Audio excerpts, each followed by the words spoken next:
Hey horse fans, welcome to the Endurance Pro channel, where you may have to deal with a rather cringy host. Welcome back to those of you who have actually seen some of our other videos. I promise that we are trying to get better at our production quality, hence I'm wearing a mic. I'm hoping it works.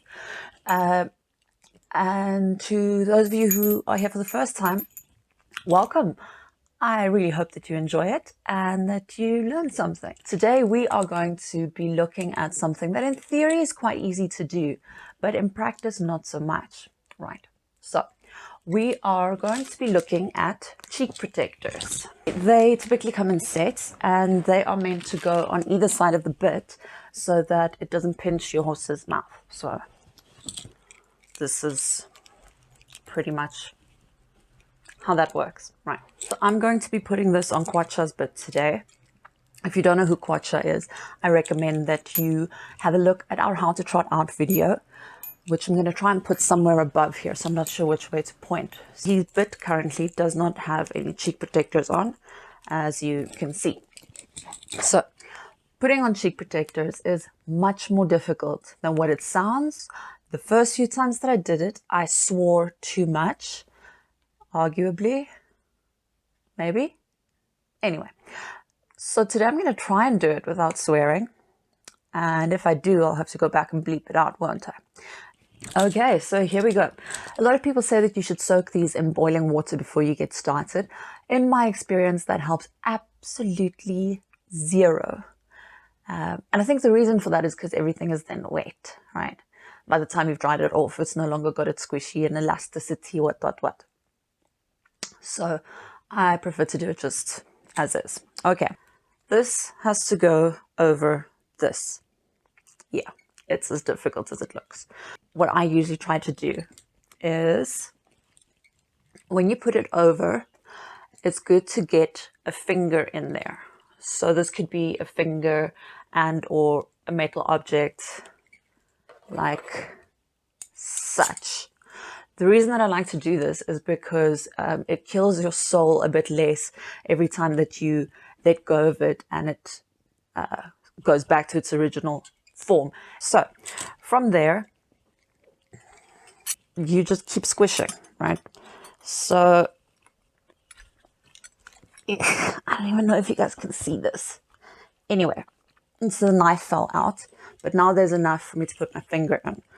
And you basically just keep pulling. So there's one on. I don't think I've ever managed it that quickly. Anyway, let me know if it's easy or difficult for you guys. All right, so same thing. You could stick a knife or something in there, but again, I'm just going to put my fingers in there because it then allows me to grip it and pull. Pull. I have never had one of these snap while I was doing it, so don't worry about that too much.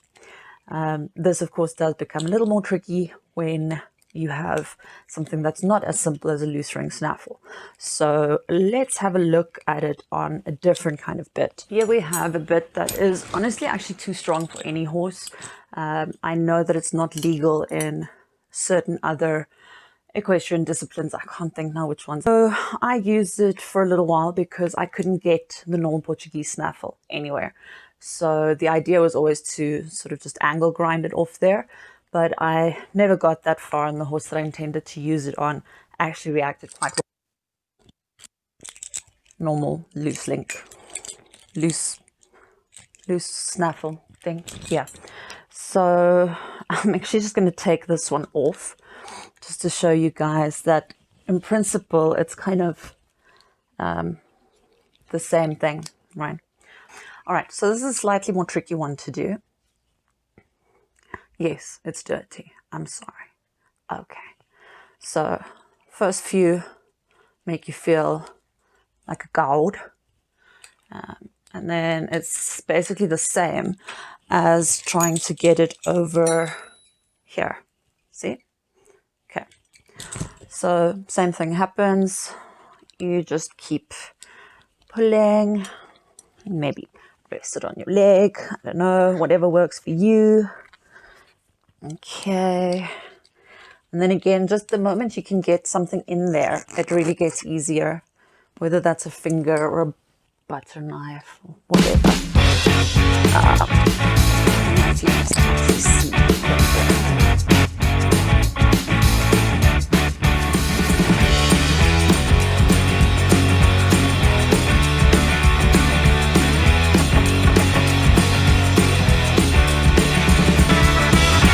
All right, not bad. Last little bit. Ta-da! I did it. So, put this one back on. I was never even going to use it for that one, so I'm not sure why I took it off. But all right, so I guess I get to show you again. Maybe I should show you up close, but right. Basically, try and get your finger or something. Try and get your finger in there, right? And then you basically just keep pulling. You can do it on one side, you can do it on the other side, and there we go. Not so bad, huh? That really is it for now. I hope that you guys learned something new, and I hope that you go give it a try. And you know what, honestly, stop making the grooms do it for you. Do it yourself, okay? Especially if you're a kid. Seriously, you should learn to do this. It builds character, and you're responsible for your horse. If you ride the damn thing, you should be sorting its tack out. That's just my opinion. Bye, guys.